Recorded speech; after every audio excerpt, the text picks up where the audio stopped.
ما رزقناكم ولا تطغوا فيه فيحل عليكم غضبي ومن يحلل عليه غضبي فقد هوى وإني لغفار لمن تاب وآمن وعمل صالحا ثم اهتدى صدق الله العظيم.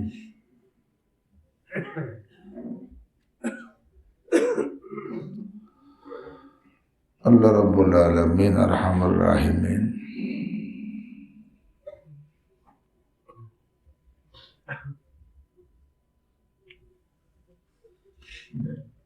তার বান্দাদেরকে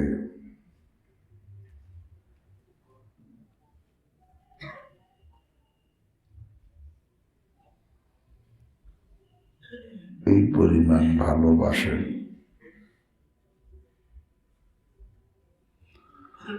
যেই পরিমাণ মাতা পিতা তার সন্তানকে ভালোবাসেন এর থেকে বেশি।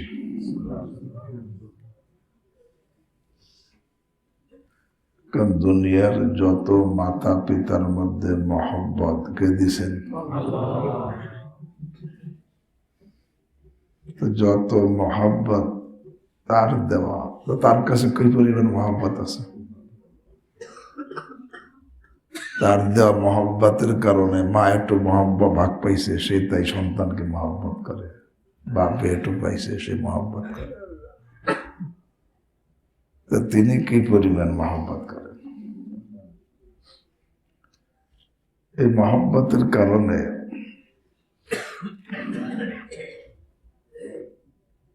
কিসে আমাদের লাভ, কিসে ক্ষতি, এই বারবার বলছে।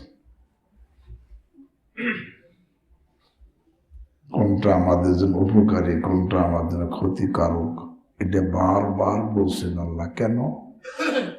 ঠেকা তাইতে কেন বলছেন? মহব্বতের কারণে। মহব্বতের কারণে বারবার বলছে। মহব্বতের কারণে একই কথা একবার না, দুইবার না, কতবার বলছে। ফাবিআইয়ি আলাই রাব্বিকুমা তুকাযযিবান।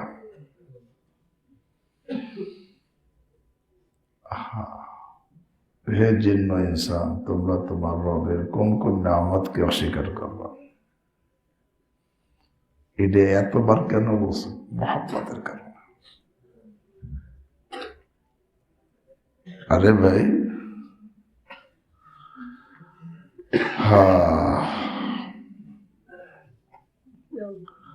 আল্লাহ রাব্বুল আলামিন যে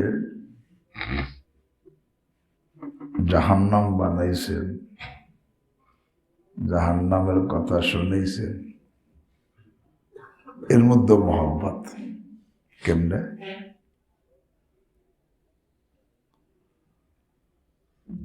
দেখেন কোরআনে আসছে, হাদিহি জাহান্নামুল্লাতী ইউকাযযিবু বিহাল মুজরিমুন ইয়াতুফুনা বাইনাহা ওয়া বাইনা হামীমিন হাম।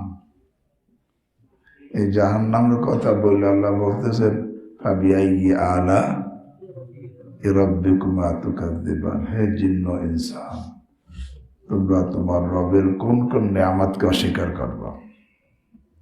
তো জাহান্নামও কি নিয়ামত? কিভাবে নিয়ামত?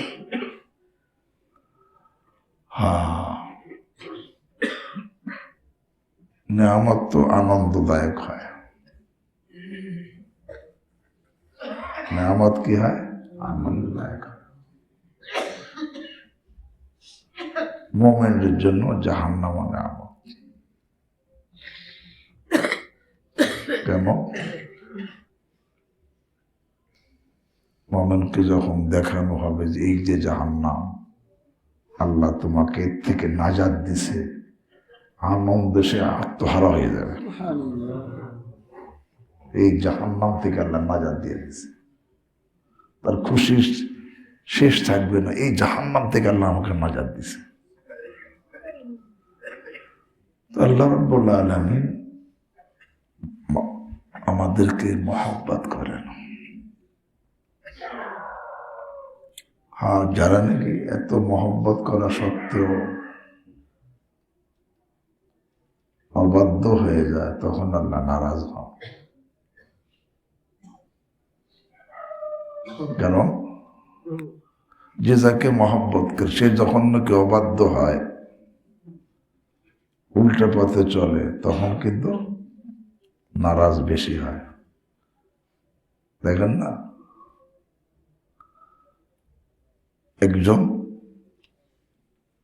যার সাথে আপনার মহব্বত তেমন নাই, সে যদি আপনার ব্যাপারে কিছু বলে আপনার অত কষ্ট লাগবে না, কিন্তু আপনি যাকে মহব্বত করেন সে যদি আপনার ব্যাপারে কোনো কটূক্তি করে, কি লাগবে? বেশি কষ্ট লাগবে। কারণ আমি ওরা মহব্বত করি, ও এরকম করলো। আহা, হযরত মনসুর হাল্লাজ, হেলাজ আর কি আমরা হাল্লাজ করি, উনি এক মাজজুব ছিলেন।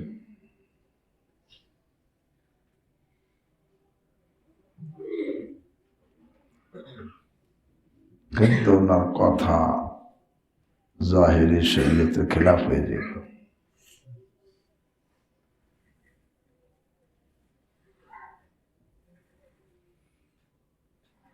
কারণ উনি আল্লাহর কোনো কথা শুনে ওইটাই বলতে থাকতো।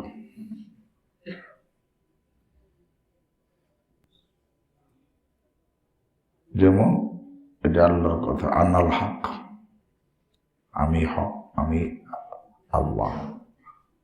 সে শুনে সে বলা হয়েছে আনাল হক, আনাল হক। এই ধরনের অনেক কিছু কিন্তু ছিল আল্লাহর আশেক, আশেক ছিল। মুহাক্কিকিন বলেন যে সে আল্লাহর আশেক ছিল, কিন্তু মাজজুব পাগল হয়ে গেছে, পাগলের মতো। কিন্তু তার কথা শরীয়তের খেলাফ হইত, যার কারণে ওলামায়ে কেরাম, যারা জাহিরি ওলামায়ে কেরাম, মুফতিয়ানে কেরাম, তার বিরুদ্ধে ফতোয়া দিয়েছেন কতলের।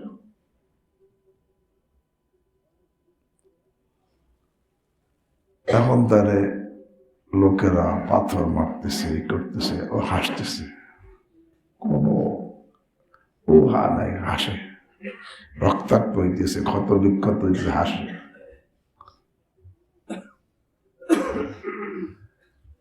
কিন্তু শিবলি রাহিমাহুল্লাহ উনি একটা ফুল মারছে আর চিৎকার করে কান্না শুরু করছে।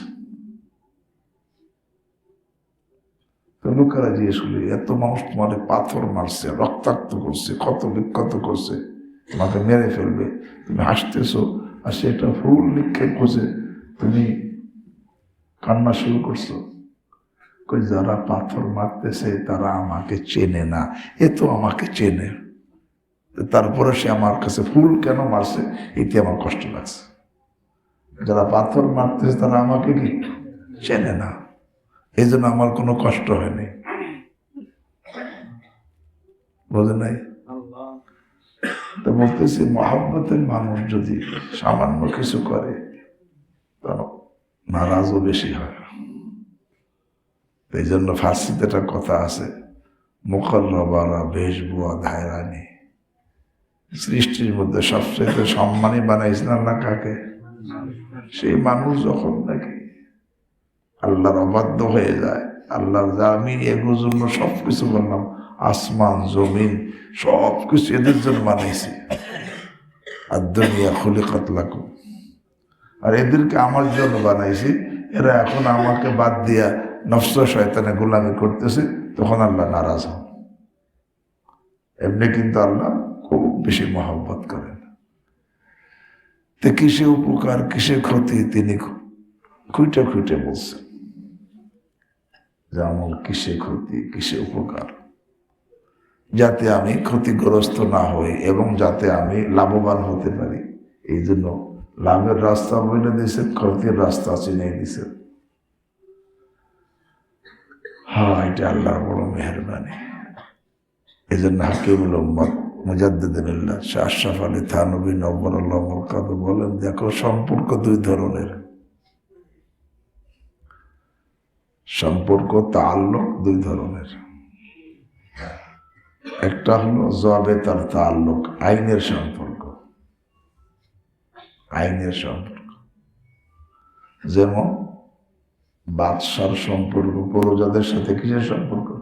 আইনের সম্পর্ক।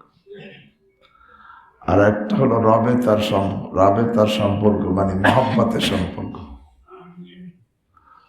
বাপ মার সন্তানের সাথে সম্পর্ক মহব্বতের সম্পর্ক।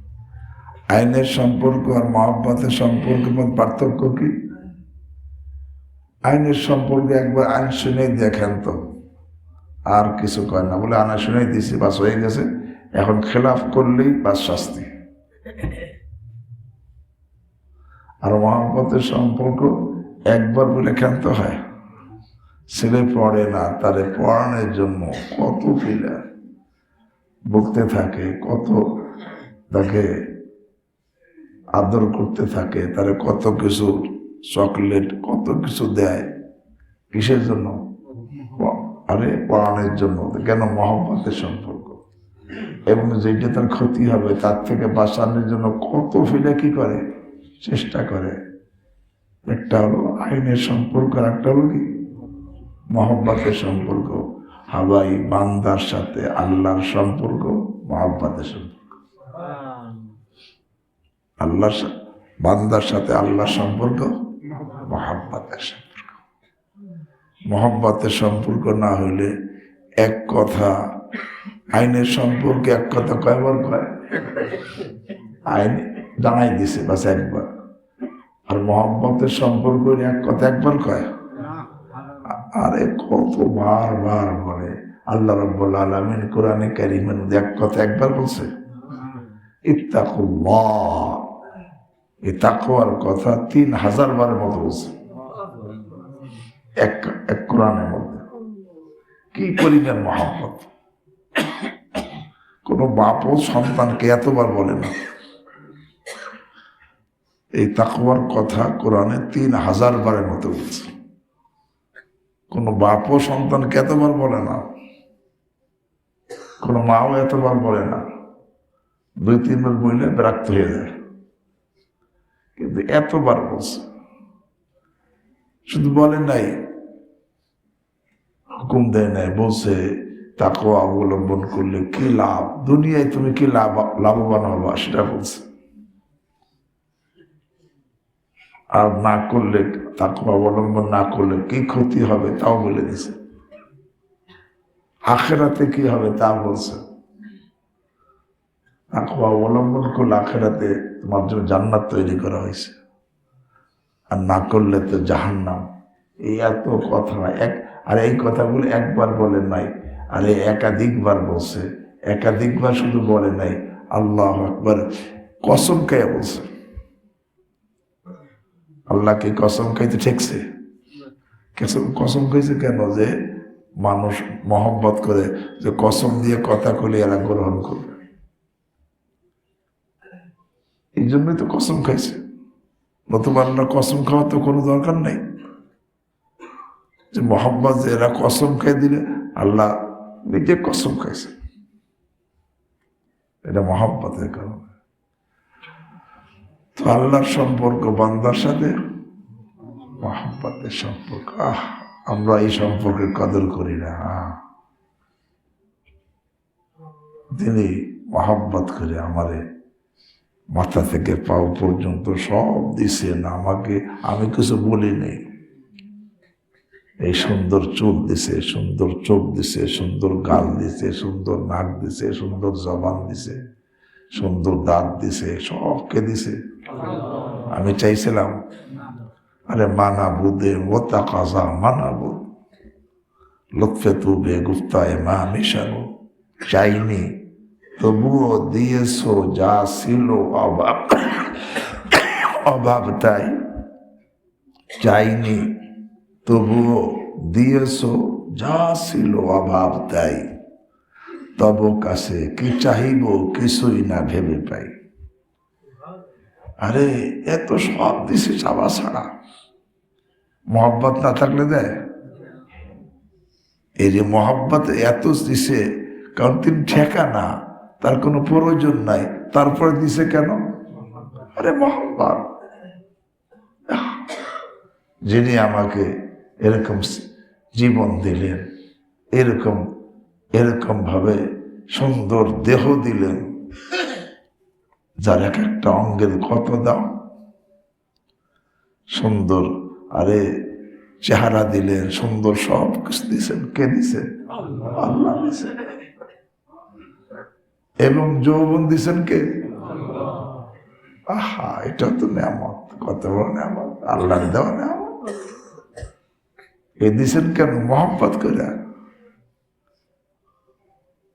এই সুস্থতা দিচ্ছেন কেন? কে? কেন? মহব্বত করে। আল্লাহু আকবার। যিনি এত কিছু দিলেন মহব্বত করে, আমি তার মহব্বতের কি কদর করতেছি? আরে মানুষের কি মানবতা যার মধ্যে থাকে, তাকে তার অবস্থা কি? হাল জাযাউল ইহসান ইল্লাল ইহসান। ইহসানের বদলা ইহসানই তো হয়। আল্লাহ আমার উপরে এত এহসান করছে, আমি এরকম ভাবে সমস্ত সুন্দর আমল আল্লাহর জন্য করব। আল ইনসান আব্দুল এহসান। মানুষ তো তার মধ্যে মানবতা থাকে, এহসান পাইলে সে তার গোলাম হয়ে যায়। কিন্তু আমি আল্লাহ কেমন নেমো খারাপ, কেমন নেমো খারাপ। আল্লাহ আমাকে জীবন দিছেন, এত সুন্দর শরীর দিছেন, অঙ্গ প্রত্যঙ্গ দিছেন, চাওয়া ছাড়া। আল্লাহ এরকম ভাবে যৌবন দিছেন, এত বড় নেয়ামত দিছেন। সেই নেয়ামতকে আল্লাহ নাফরমানিতে লাগানো কত বড় নেমো খারাপ, কত বড় নেমো খারাপ। আহা, যে আমার দেওয়া জীবন, আমার দেওয়া অঙ্গ প্রত্যঙ্গ, আমার দেওয়া শক্তি, আমার দেওয়া যৌবন দিয়ে আমার নাফরমানি করে। আল্লাহ আমাদেরকে মাফ করে দেন, এটা বোঝার তৌফিক দান করেন, এর থেকে নাফরমানি থেকে ফিরে আসার তৌফিক দান করেন। তো আল্লাহ যে মহব্বত করেন, আল্লাহ প্রত্যেকটা কথাই মহব্বতের জন্য, মহব্বতে বসে।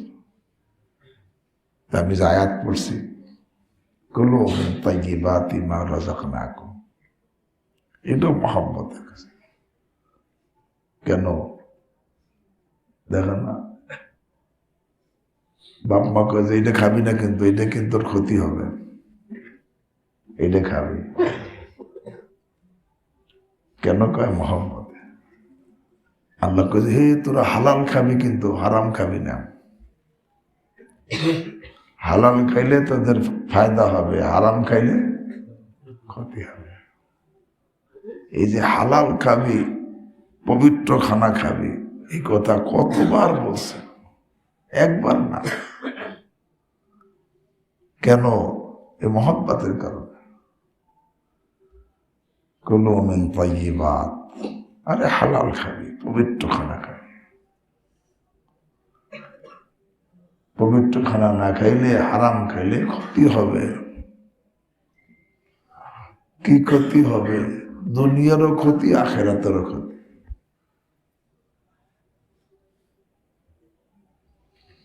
দুনিয়ার ক্ষতি, আল্লাহ হারাম খাইলে তখন হারাম খাইতে খাইতে তার মধ্যে হালাল হারামের পার্থক্য সে ভুলে যায়। তখন হালাল হারাম, হারাম দেখলে তার কাছে খারাপ লাগে না। হারাম খাইতে খাইতে জীবন যে নাকি বিড়ি সিগারেট খায়, তার কাছে বিড়ি সিগারেট খাওয়ার জন্য সে ব্যস্ত থাকে, দেখলে খারাপ লাগে না, অথচ এতে ক্ষতি হয়। হারাম খাইলে ক্ষতি হয়, এত বড় ক্ষতি হয়, তার দিলের মধ্যে দিন অন্ধকার হয়ে যায়, দিল অন্ধকার হয়ে যায়। সে যত আমল করুক কোনো আমলই কবুল হয় না।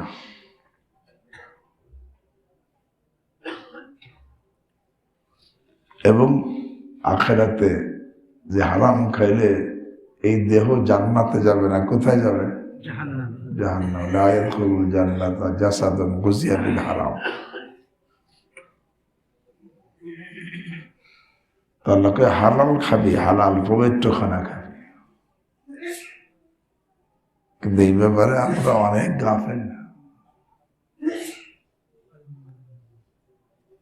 কিছু জিনিস আছে অপবিত্র জিনিস,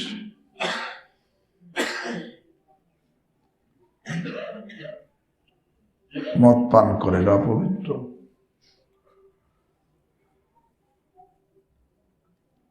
যত হারাম প্রাণী গোশত হারাম।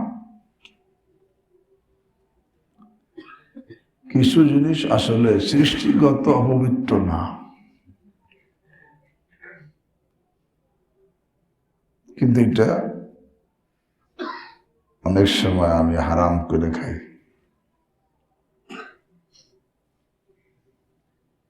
কেমনে?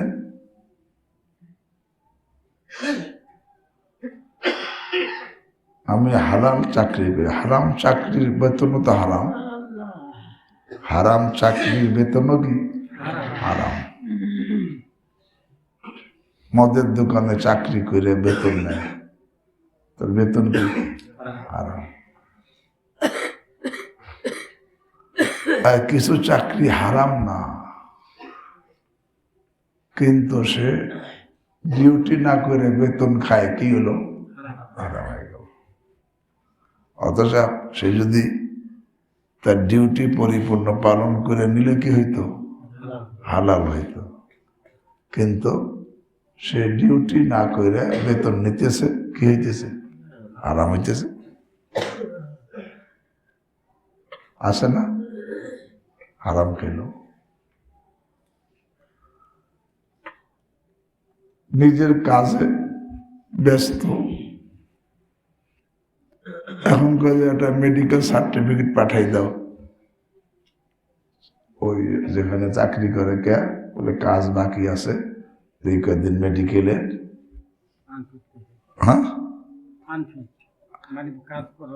হ্যাঁ, না এই কদিন সে অসুস্থ, দেখাই দিল, কিন্তু বাড়িতে কি করতেছে? কাজ করতেছে।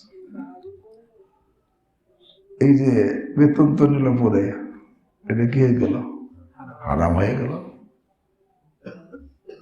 আছে না? আছে।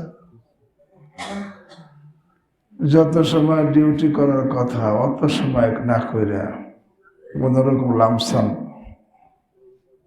ফাঁকি দিয়ে চলে আসলো, অথচ চাকরিটা হালাল ছিল।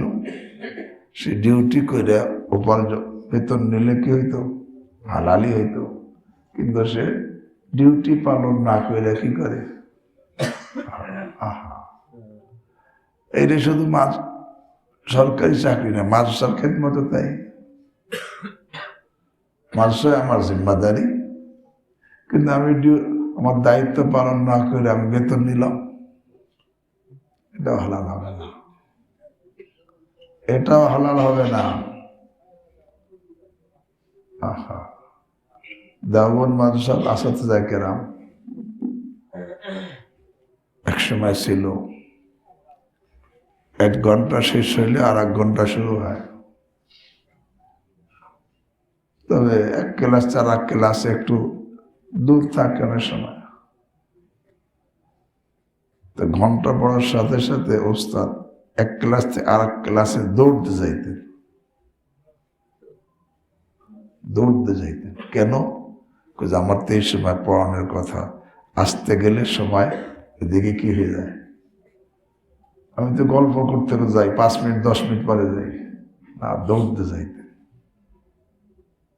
কেন? যাতে আমার ডিউটি দায়িত্বের অবহেলা করে বেতন নেওয়া না হয়। আরে এমনকি সবকে ক্লাসে বসছে, বাইরে কোনো লোক আসছে, তার সাথে কথা বলার প্রয়োজন না বললে হয় না। এখন কথা বলছে ক্লাসের সময়, এমন জরুরি কথা, 5 মিনিট গেছে, 5 মিনিট লিখে রাখছে, 5 মিনিট, এই তারিখে এই 5 মিনিট আমি পড়াইতে পারিনি। আর একদিন 10 মিনিট, আর একদিন 3 মিনিট, 2 মিনিট, পুরো মাসের পরে দেখা যায় হিসাব করছে যে মোট কয় মিনিট হয়েছে, পরে ভাগ করছে এর উপরে কতটুকু বেতন আসে। পরে বলছে এতটুকু বেতন আমাকে দিবেন না, কারণ আমি এতখানি পড়াইতে পারিনি। কেন? যে নতুবা এইটুকু আমার মধ্যে হারাম ঢুকে যাবে, হারাম ঢুকে যাবে। আল্লাহ আমাকে আপনাদেরকে বোঝার তৌফিক দান করেন। আল্লাহকে হালাল খাও। এমনি ভাবে হারাম খাওয়া হয়, এটা সব যত শ্রমিক কাজ না করে কাজে ফাঁকি দিয়ে কি করে, পারিশ্রমিক নেয়, এটা কি হয়? হারাম হয়ে যায়। হ্যাঁ, এমনি ভাবে কারো কিছু আমি খাইলাম, কিন্তু মনের খুশিতে খাওয়া জরুরি। মনের খুশি, চক্ষু লজ্জায় সে আমাকে দিল, আমার জন্য হারাম। চক্ষু লজ্জায় দিয়ে দিল, আমার জন্য কি হবে? কারণ হাদিসে আছে লা ইয়াহিল্লু মালু ইমরিইন মুসলিমিন ইল্লা বিতিবি নাফসি। কোন মুসলমানের মাল তার মনের খুশি ছাড়া কি হবে না? হালাল হবে না। কিন্তু চক্ষু লজ্জায় সে দিল, এটা আমার জন্য কি হবে না? হালাল হবে না। চক্ষু লজ্জায় এই জিনিসটা বেশি হয় কয়েক জায়গায়। এক লোক তার কিছু লোককে দাওয়াত করছে, মেহমানদের, কিন্তু আমাকে দাওয়াত করে নাই। আমি সুযোগ পাইয়া তাদের সাথে বসে গেলাম। বিশেষ করে বিবাহের দাওয়াত, বিবাহের দাওয়াত তো নতুন মেহমানই থাকে। এখন একজন নতুন লোক ঢুকলে মেয়েওয়ালারা মনে করে হয়তো ছেলের পক্ষের লোক, ছেলেওয়ালা মনে করে মেয়ের পক্ষের লোক, মাঝখান দেশে খাইয়ে চলে আসে। অথচ তাকে কি করা হয় নাই? কি খাইলো সে? হারাম খাইল। হারাম খাইছে, একের হারাম। হাদিসে তো আসছে কেমন হারাম খাইছে। এ তো চুপু চাপে ঢুকছে আর খাইয়া এখন সবার সামনে সিনা টান করে বাইরে আসছে। তার রাসূল বলেন দাখালা সারিকান খারাজা মুগীরান। সে চোর হয়ে ঢুকছে, ডাকাত হয়ে বেরিয়েছে। ডাকাতের খানা হালাল না হারাম? এর খানা এরকম হারাম। দাওয়াত করে নাই, চলে গেছে। আছে না নাই? আছে। আর একটা আছে, আমারে দাওয়াত করছে, আমার নাতিরে দাওয়াত করে নাই, আমার ছেলেরে দাওয়াত করে নাই, নাতি ছেলেকে নিয়ে গেছি। তো নাতি ছেলেরে কি খাওয়াইলাম? এখন তারা বিরক্ত হইতেছে, কিন্তু কইতে পারে না, হারাম খাওয়াইলাম। আমি তো হারাম খাওয়াশি এলাম। তারা আমাকে দাওয়াত দিয়েছে, আমার ছেলেকে দাওয়াত দেয় নাই, আমার নাতিকে দাওয়াত দেয় নাই। ইফতারের সময় দাওয়াত দিছে আমাকে, আমার নাতিকে দেয় নাই, নাতিকে হাত ধরে নিয়ে গেছে। আছে না নাই? এখন যে দাওয়াত দিয়েছে বিরক্ত হয়, কিন্তু চক্ষু লজ্জায় কিছু কি বলে না। এটা সে মনের খুশিতে খাওয়াইছে। তো কি খাওয়াইলো? হারাম খাওয়াইলো। আমাদের সমাজ আছে না নাই যে আমাকে দাওয়াত করছে, আমার ছেলেকে দাওয়াত করে নাই, আমার নাতিরে দাওয়াত করে নাই, আমি নাতিরের সাথে করে নিয়ে গেলাম।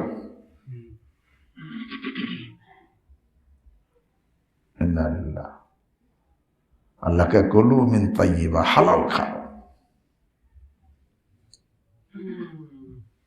এই জন্য আমার ঘটনা আমি শুনে, আমার নিজের ঘটনা শুনে, এই জন্য যে আমার বয়স তখন বোধহয়, আমি তখন মক্তবে পড়ি না, মানে স্কুল ছোট হয়তো 5 বছর, এরকম 5-6 বছর হবে, এটা আমার ধারণা। আমার মাম বাড়ি আমার পাশে শশার গ্রাম। তো এই শশা গ্রামে এই পূর্ব পাড়া, এই অর্থাৎ এই পাড়ায় একজন আব্বারে দাওয়াত করছে। আমি শুনছি আব্বারে দাওয়াত করছে, আমার তো করে নাই। এখন আব্বা যাবে, আমিও যাব, আমি তো বুঝি না, আমি দাওয়াত খেতে যাব। আমি কান্না শুরু করছি, আব্বা আমাকে নিবে না, কারণ আব্বাকে দাওয়াত করছে তার একাকে, আমাকে তো কি করে নাই, ও তো আমি বুঝি না, আমি দাওয়াতে যাব। পরে আম্মার কোলে দিছে, ধরে রাখো, ওকে নেওয়া যাবে না। আম্মা কোলে নিছে, পরে আব্বা রওনা হয়ে গেছে। আমি চিল্লাইতেছি, আব্বা ধরে রাখছে কোলে। আব্বা এরকম ভাবে বের হইয়া আমাদের সামনে যে মাঠ আছে, ফসলের মাঠ, অনেকখানি আগাই গেছে। পরে আম্মা ছেড়ে দিছে আমাকে, আমি দিছি দৌড়, আমি আব্বার সাথে দাওয়াতে যাব। দৌড়ে চলে গেছি।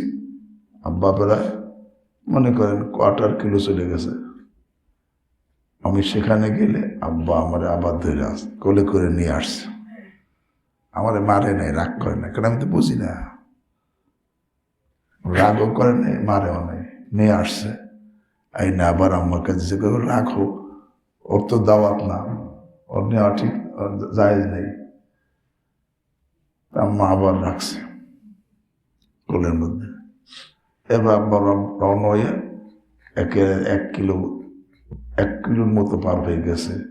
একের মাঠের মাঝখানে পার হইয়া, ওই মরগাঙ্গে বলে, ওই এলাকা পার হয়েছে। এমন সব আম্মা ছাড়ছে, আবার দিছি দৌড়, দাওয়াত খাইতে যাব।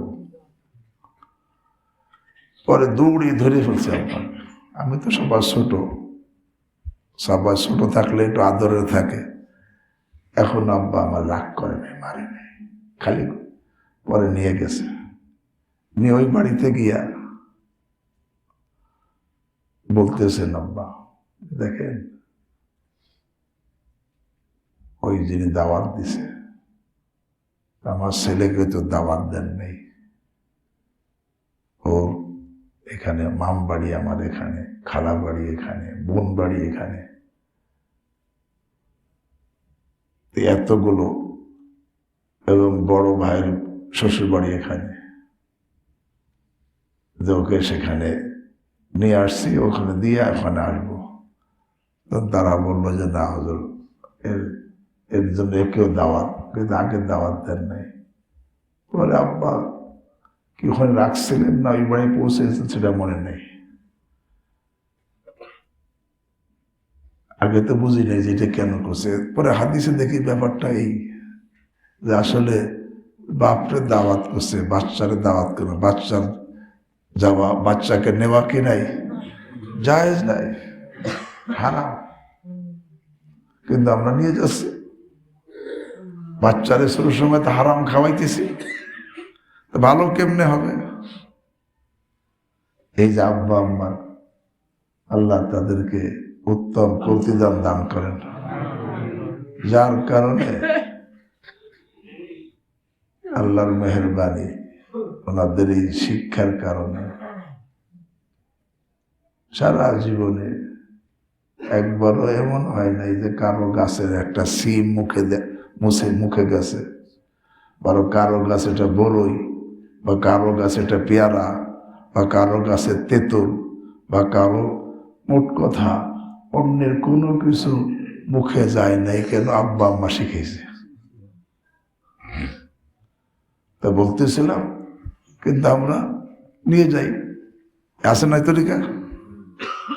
দাওয়াত আমারে করছে, আমার নাতিরে করে নাই, আমি নাতিরে নিয়ে হাজির। কি ইসলাম হলো, আমি তো হাজির, হারাম খাই আনলাম। এরপরে কই যে আল্লাহ, ছেলেরে নিয়ে হাজির ইফতারের সময়। ইফতারে তো আমার নাতিরে কয় নাই দাওয়াত, কিন্তু আমি কি করি, নাতিরে নিয়ে যাই। আসলে নাই, এমনি ভাবে ছাত্রদেরকে বলি, তোমাদের জন্য মাদ্রাসা থেকে খানা আছে, তবে যতটুকু খানা আছে অতটুকু তোমার জন্য বৈধ। তোমার কিন্তু স্পেশাল ভাবে যদি তোমার জন্য মরিচ নেওয়ার অনুমতি না থাকে, তো মরিচ আনো, এটা হালাল হবে না। পেঁয়াজ আনো, পেঁয়াজ হালাল হবে না, কারণ তোমার জন্য তো বরাদ্দ আছে, যেটুক বরাদ্দ আছে ওইটুক তো হালাল। কিন্তু তুমি একটা পেঁয়াজ নিয়ে দিই, একটা মরিচ নিয়ে দিই, বোর্ডিংতে তোমাকে নুন দেওয়ার নিয়ম নাই, তুমি নুন নিয়ে দিই, হালাল হবে না, হালাল হবে না। কিন্তু এরকম অভ্যাস আছে না, চলো বোর্ডিংয়ে থেকে আরে পেঁয়াজ নিয়ে আসতেছে। হ্যাঁ, যদি নিয়ম থাকে প্রতিষ্ঠানের পক্ষ থেকে পেঁয়াজ নেওয়ার, মরিচ নেওয়ার, যতটুকু নেওয়ার অনুমতি থাকে অতটুকু নেওয়া যাবে। কিন্তু আমি নিজেকে নিয়ে আসলাম, আমার তরকারিতে যতটুকু নেওয়ার নিয়ম, তাতে বেশি নিলে আমার জন্য হালাল হবে না।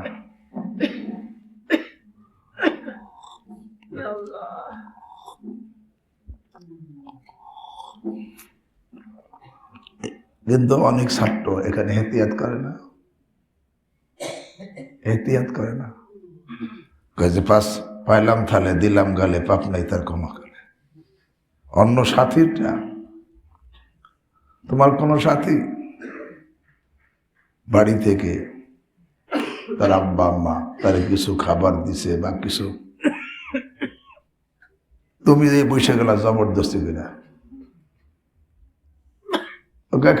খাস না, তুমি খাইয়ে ফেললা হাসতে হাসতে হাসতে, কিন্তু হাসতে হাসতে খাইলা, কি খাইলা, হারাম খাইলা, হারাম খাইলা, হারাম খাইলা। আল্লাহকে কুলু মিন তাইয়্যিবাত, কুলু মিন তাইয়্যিবাতি মা রাযাকনাকুম, হালাল খাও। এমনি ভাবে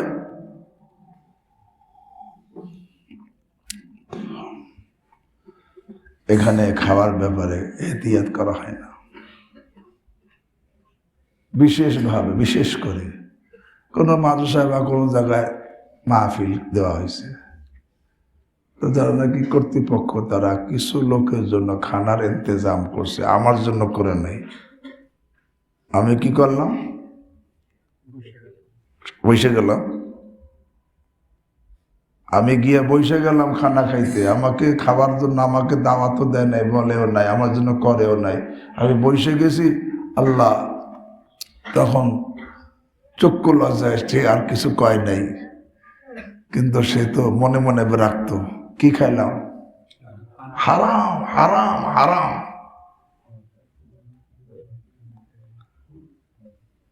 কাজে মাহফিল শুনে আইসো না হারাম খাই আইসো? তুমি মাহফিল শুনে আসো না, হারাম খাই আইসো। অভ্যাস আছে না? এই ব্যাপারে কোনো এহতিয়াত নাই।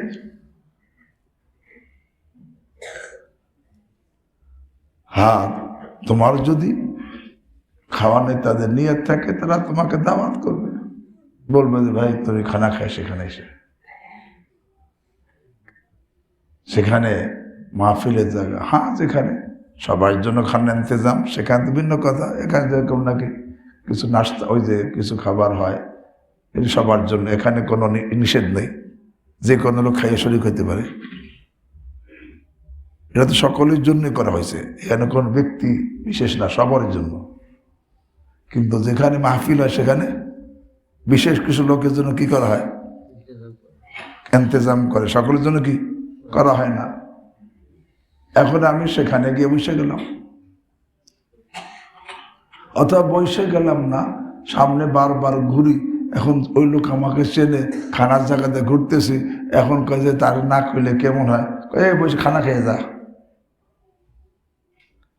এটা কিন্তু তার যদি আমাকে খানা খাওয়ানোর নিয়ত থাকতো তাহলে কিন্তু আমাকে খুঁজে বাইর করতো,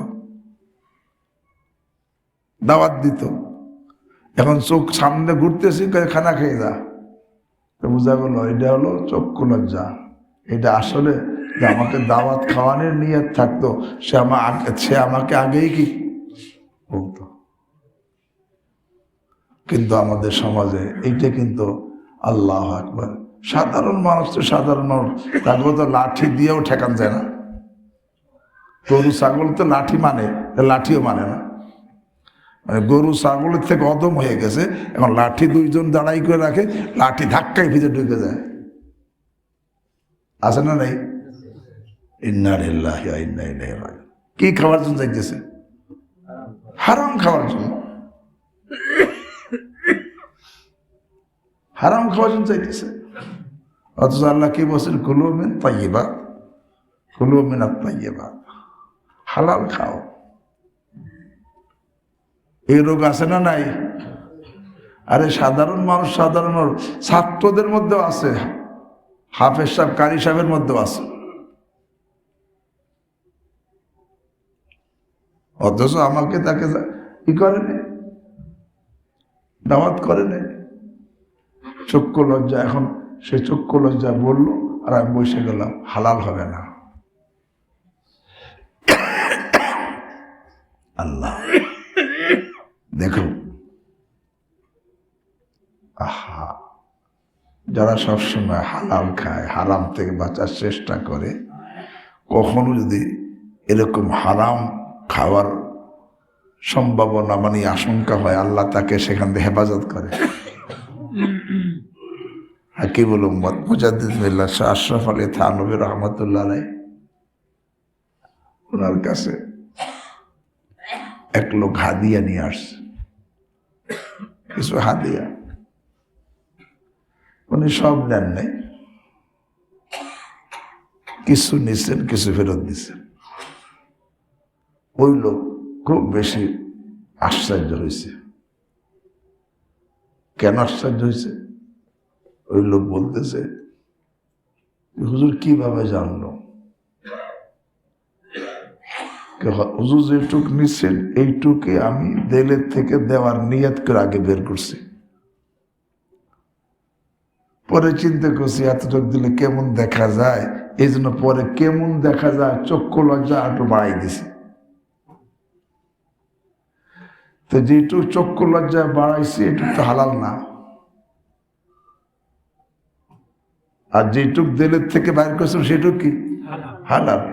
তো যেটুক আমি দিলের থেকে হুজুরকে দেওয়ার জন্য প্রথমে বের করছি সেইটুক হুজুর নিছেন, বাকি যেটুক চক্ষু লজ্জা বাড়াই দিছি এতটুক দিলে কেমন দেখা যায় সেটুক গ্রহণ করে নেয়। কিভাবে জানবো? আপনি কিভাবে জানেন? কারণ আমি তো কিছু জানি না। আবার এই যে সবসময় হালাল খায়, আল্লাহ তাকে হেফাজত করে। কেন? আমি দেখো আমার তো লাকড়ির দোকানে পয়সা বাকি, সকালে দোয়া করছি, আল্লাহ আমার লাকড়ির দোকানে দোকানদার পয়সা পাবে, আমার কাছে তো কোনো ব্যবস্থা নেই, তুমি ব্যবস্থা করে দাও। আমি আল্লাহর কাছে দোয়া করছি, তারপর তুমি হাদিয়া নিয়ে আইসো, পরে আমার যতটুক লাকড়ির দোকানে দরকার অতটুক নিছি, বাকিটুক ফেরত দিয়ে দিছি। কেন? বলে আল্লাহ তার বান্দাকে ওই হারাম খাওয়াবেন না। কিন্তু আমরা তো হারাম খাইতে খাইতে এমন হয়ে গেছে, এখন আর আমাদের কিছু মানে বাজে না। হ্যাঁ, এই জন্য খেয়াল করা, কুলু মিনাত তাইয়্যিবাত। এমনি ভাবে মনের খুশি ছাড়া বাবা অন্যেরটা খাইলে হালাল হয় না, হারাম হয়ে যায়। কিন্তু এই ব্যাপারে কোনো এহতিয়াত নাই। এমনি ভাবে কি করে, আল্লাহ বিবাহের সময় ছেলে মেয়ে পছন্দ হয়েছে, বিবাহ হবে, মেয়েওয়ালা বলছে ভাই তোমরা 10 জন লোক এসে মেয়েটা নিয়ে যাবা। এমন মেয়ে ছেলেওয়ালা কয় যে না 10 জন না, আমাকে 150 লোক খাওয়াইতে হবে। কয় যে না আমি তো গরিব মানুষ, এত পারবো না, তাহলে তোমার মেয়ে নিব না। এখন মেয়েওয়ালা দেখে মেয়ে নিয়ে ঠেকছে, এখন সে লোন করে, ধার করে, জমি বন্ধক রাখে, এরপরে এটা সেটা কইরা পরে তার 150 লোক খাওয়ায়। এটা খাওয়াইছে খুশিতে না ঠেকে? ঠেকে খাওয়াইলে হালাল না হারাম? তো যারা এই 150 লোক নিয়ে খাইতে গেল, কি খাই আসলো? হ্যাঁ, আছে না নাই? হাজি সাহেব তারপর হারাম খাইতেছে। আমাদের সমাজ আছে না নাই? এ ভাই হালাল হারাম খাইলে কোনো ইবাদতে কি হয় না, কবুল হয় না। হ্যাঁ, কুলু মিনাত তাইয়্যিবাত, আল্লাহকে হালাল খাও, পবিত্রটা খাও, হারাম খাইও না। সন্দেহ যুক্ত হইলে সেখান থেকে বেঁচে থাকো।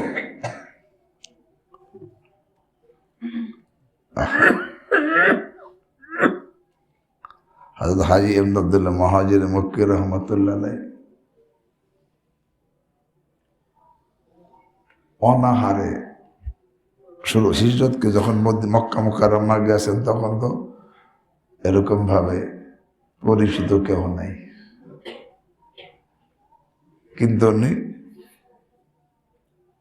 একটা দিলে দিলে প্রতিজ্ঞা করে গেছে যে আমি যতই অনাহারে থাকি, এই অবস্থা কাউকে আমি বুঝতে দিব না। বলবো তো নাই, বুঝতেও কি দেব না। 3 দিন না খাওয়া, কিন্তু জমজমের পানি খান, আর কিছু না। না খাই থাকলে সে বুঝতে না দিতে চাইলো, দুর্বলতা আসে না? এরকম 7 দিন হয়ে গেছে।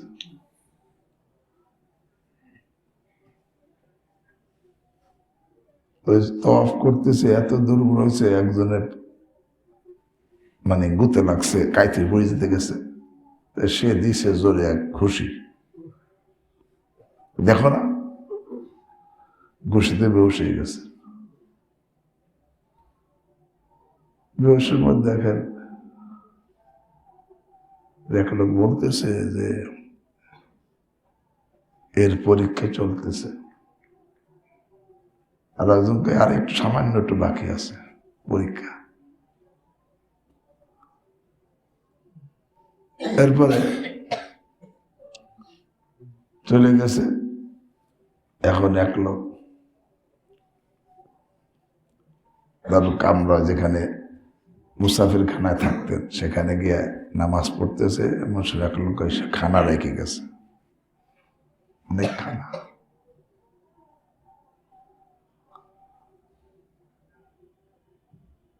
কিন্তু না খাওয়া, কয় যে আমাকে বইলে তো যায় নাই, এটা কারখানা, খায় নাই। একজনে 200 রিয়াল দিয়ে গেছে, 200 রিয়াল দিয়ে গেছে, মানে ওখানে রেখে গেছে। তো কয় যে না খাওয়া, কিন্তু কয় যে এটা তো আমানত, আমানত রেখে দিছে। ওইটা কি করে নাই, খানি নেই। পরে আল্লাহর পক্ষে রাস্তা খোঁজ বলতেছিলাম, এ ভাই আল্লাহ কিভাবে তারা এহতিয়াত করছে খাওয়ার ব্যাপারে। কিন্তু আমরা কি করি, পাইলাম তাহলে দিলাম গেলে, পাপ নাই তার কোনো কালে। এটা কি ইসলাম? এই ভাই এটা ইসলাম। আজকে খাওয়ার ব্যাপারে আমাদের মোটেও এহতিয়াত নাই, হালাল হারাম মোটেও বাঁচতেছি না। খানকায় তো আসি, বিবাহের দাওয়াত কইছে চলে গেলাম, সে কিভাবে গেলাম, কয়জনের দাওয়াত দায়িত্ব কইছে, কয়জন গেলাম, কোনো চিন্তা নাই। আর অনেকে করে কি, দাওয়াত দিছে, মনে করেন 30 জনে যায় 50 জন, আছে না নাই? আরে দাওয়াত দিস 30 জন, 50 জন কেমনে যাও?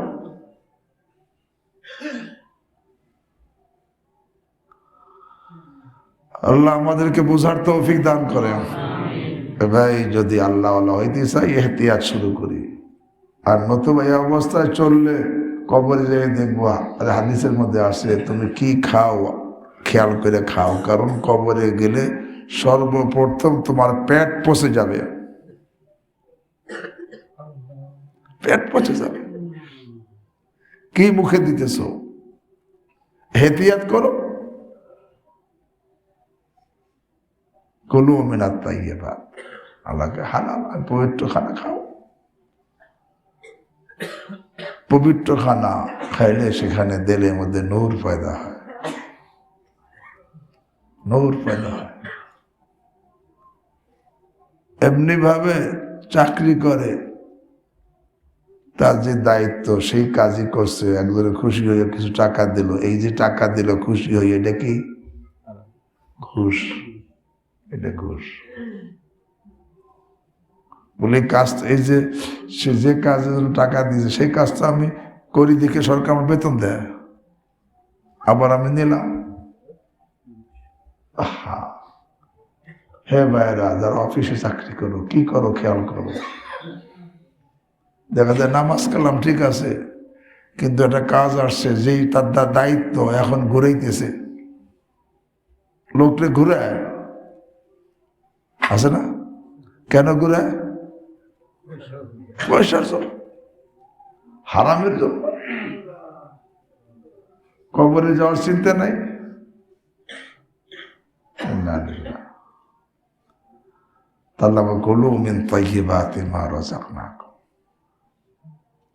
আরে পবিত্র খানা খাও এবং নেক আমল করো। হ্যাঁ, আল্লাহ বলেন যে পবিত্র এই রেজেক দিছি, পবিত্র রেজেক, তবে এর কারণে সীমা লঙ্ঘন করো না। এই রেজেক একটা পবিত্র রেজেক, একটা নিয়ামত। এই নিয়ামত আল্লাহ দিছেন। এখানে মাঝখানে কথা মনে পড়লো, ছাত্রদেরকে বলি, তুমি যত সময় নাবালেগ তত সময় তোমার খোরপোশ দেওয়ার দায়িত্ব তোমার বাবার। বালেগ হওয়ার পরে সে মহব্বতের কারণে দেয়, কিন্তু যদি তোমার জানা থাকে যে আমার বাবার ইনকাম হারাম, তো যতদিন না বালেগ ছিল ততদিন তোমার নেওয়ার অনুমতি আছে। বালেগ হইছো, এখন ওই বাবা হইলেও যে তার ইনকাম হারাম, নেওয়ার কি নাই? অনুমতি। ভালো করে বোঝো যে তোমার বাবার ইনকাম হারাম, নাবালেগ অবস্থায় সেটা ভোগ করছো, খাইছো, এটা ভিন্ন কথা। কিন্তু বালেগ হওয়ার পরে এখন যে হারাম থেকে তোমাকে খরচ দেয়, এটা নেওয়ার কি নাই? হারাম খাওয়া হবে। এহতিয়াত করো, এহতিয়াত করো। তো বলতেছিলাম এই ব্যাপারে কিন্তু আমাদের মধ্যে বড় উদাসীনতা আছে না নাই? অনেক লোক নামাজ পড়ে, সব কিছু করে, খাওয়ার বেলায় কোনো ই নাই, এহতিয়াত নাই। নামাজি, কিন্তু খাওয়ার বেলায় কোনো এহতিয়াত নাই, যাচাই বাছাই নাই, আমি কি খাইতেছি, হালাল না হারাম। হ্যাঁ, আল্লাহ আমাদের অতীতকে মাফ করে দেন। এখন থেকে এহতিয়াত করতে কে কে রাজি আছি? আল্লাহ আমাদের সকলকে তৌফিক দান করে। আমাকে লোকেরা ডাইকে আইনা খাওয়াবে, আমি যাইয়ে খাবো কে? হ্যাঁ, আল্লাহ রেজেক দিছে, আল্লাহ কলা তাত খফি, এর কারণে সম্পদের কারণে সীমা লঙ্ঘন করো না, গুনাহ করো না। সম্পদ পাইছে, নেয়ামতে শুকর আদায় করবে, না পাইয়ে উল্টে কি শুরু করছে? অহংকার লিপ্ত হয়েছে, আরে সীমা লঙ্ঘন শুরু করছে, গর্ব করা শুরু করছে, নাফরমানি শুরু করছে। আল্লাহ কয় আল্লাহ তাত খফি, আমার নেয়ামত পাইয়া সীমা লঙ্ঘন করো না। একই তো, এমনি সীমা লঙ্ঘন বড় নারাজগির কারণ, আর নেয়ামত পাইয়া সীমা লঙ্ঘন বেশি নারাজগির কারণ। কেন? আল্লাহ কয় ফায়াহিল্লা আলাইকুম গাযাবি, যদি নেয়ামত পাইয়া পবিত্র রেজেক আমি দিছি, এটা পাওয়ার পরে তোমরা সীমা লঙ্ঘন করো, তাহলে শুনে রাখো তোমাদের উপর আমার গজব পতিত হবে। কে বলছেন? ফায়াহিল্লা আলাইকুম গাযাবি, কোরআনের আয়াত। ফায়াহিল্লা আলাইকুম গাযাবি, তোমাদের উপর আমার গজব পতিত হবে। আর ওমাই ইয়াহলিল আলাইহি গাযাবি ফাকাদ হাওয়া, যে নাকি যার উপর আমার গজব পতিত হয় সে তো ধ্বংস হয়ে যায়। আল্লাহ আমাদেরকে হেফাজত করে। বলে তাহলে একটা দিন তো সীমা লঙ্ঘন হয়ে গেছে, আল্লাহ রাব্বুল আলামিন তার জবাব দিছে ওয়া ইন্নী লাগাফার, ওয়া ইন্নী লাগাফারুল লিমান তাব। এখানে একটা কথা, নেয়ামত পাইয়া সীমা লঙ্ঘন করা আরে মারাত্মক বড় গুনাহ। বড় গুনাহ হয়ে গেলে সেখানে বড় ক্ষমাকারী লাগে। এই জন্য আল্লাহ গফফার মানে বড় ক্ষমাকারী। এখানে গফুর বলে নাই, গাফের বলে না, কি বলছে? গফফার, বড় ক্ষমাশীল। কেন? যে তুমি নেয়ামত পেয়ে সীমা লঙ্ঘন করছো, এই জন্য আল্লাহর গজব নাজেল, গজবের যোগ্য কাজ করে ফেলছো। আল্লাহু আকবার। এখন যদি তুমি তওবা করো তা আল্লাহ তোমারে ক্ষমা করবেন। এত বড় গুনাহও আল্লাহ ক্ষমা করবেন। এই এত বড় গুনাহ ক্ষমা করবেন বোঝানোর জন্য গফফার শব্দ ব্যবহার করছে। ওয়াইন্নী লাগাফফার, নিশ্চয় আমি বড় ক্ষমাশীল। কার জন্য? লিমান তাবা, লিমান যে কি তওবা করে নিছে, না ওই আগের মতো চলছে? আরে তওবা করছে। ওয়াইন্নী লাগাফফারুল লিমান তাব, যে তওবা করে নিল তার জন্য আমি বড় ক্ষমাশীল। লিমান তাবা ও আমানা, ইমান ঠিক করছে, ও আমিলা সালিহা, এখন তে পুরা নেক আমল করতেছে, আল্লাহর হক নষ্ট করে না, বান্দার হক নষ্ট করে না, সুম্মা ইহতাদা, সঠিক রাস্তায় চলে, আল্লাহ কয় আমি তার জন্য বড় ক্ষমাশীল। ওয়া ইন্নী লাগাফফারুল লিমান তাবা ওয়া আমানা ওয়া আমিলা সালিহান সুম্মা ইহতাদা। হাফেজ সাহেব আছে না রে? সুম্মা ইহতাদা না? হ্যাঁ, এই জন্য বাবারা এটা কিন্তু ইসলাহের একটা জরুরি বিষয়। এই ব্যাপারে আমাদের মধ্যে কি উদাসীনতা অনেক বেশি। পাইলাম থালে, দিলাম গালে, পাপনাই তার কোনো কালে, এই অবস্থা হয়ে গেছে। কিভাবে খাবো এইটা খালি ফিকির, কিন্তু হালাল না হারাম এই ফিকির নাই। খাওয়ার জন্য কত কৌশল আছে না নাই? এ ভাই, আমি কি আল্লাহকে চাই না? আল্লাহ তো কেছে হালাল খাও, হারাম খাইও না। তা হারাম খেয়ে আল্লাহকে পাওয়া যাবে?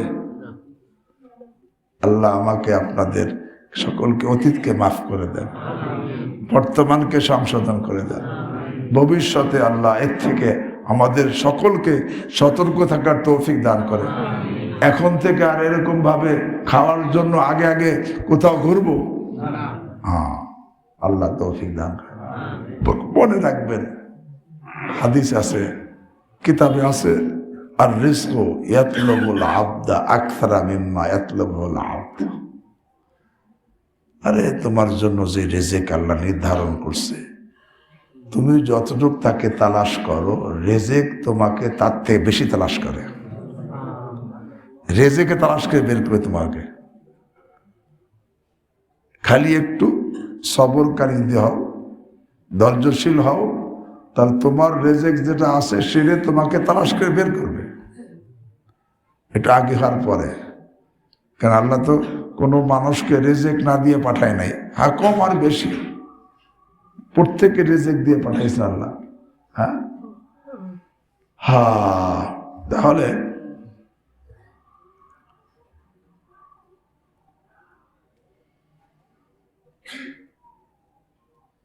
এই জন্য এখন থেকে সতর্ক থাকা। এই আজকে খাওয়ার ব্যাপারে শুধু বললাম, মনে থাকবে? আল্লাহ আমাদের এই ব্যাপারে যেন আর আমাদের আমাদের ভুল না হয়। আর যেটা হয়েছে এর জন্য আল্লাহর কাছে কি করবো? তাওবা করব। বাস সুবহানাল্লাহি ওয়া বিহামদিহি সুবহানাকাল্লাহুম্মা ওয়া বিহামদিক আশহাদু আল্লা ইলাহা